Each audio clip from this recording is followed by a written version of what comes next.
জুলাইয়ের 31 তারিখ বিকেল প্রায় 4:45টার দিকে আমাদের কাছে একটা ইনফরমেশন আসে যে কিছু কিছু লোক এরকম ব্রাউন সুগার তারা সেল করছে বা তাদের কাছে পজেশনে আছে। তখন আমরা একটা পুলিশ টিম নিয়ে, পুলিশ টিমের মধ্যে আমরা টিএসআর রাখি, তারপর সিভিল ড্রেসে যারা থাকে তারা সিভিল ড্রেসধারীও থাকে টিমের মধ্যে। তো সবাইকে নিয়ে আমরা অমরপুর ইংলিশ মিডিয়াম স্কুলের সামনে শঙ্করপল্লী সেখানে যাই।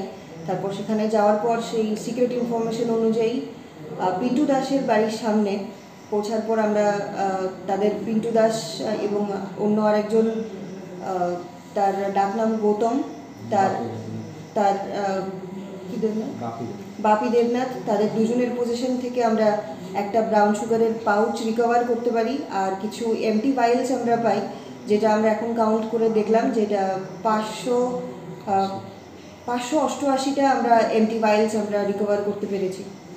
আর যে ব্রাউন সুগারটা আমরা পেয়েছি এটার যেটা ওয়েট আমরা করেছি এটা 8.89 অ্যাপ্রক্সিমেটলি।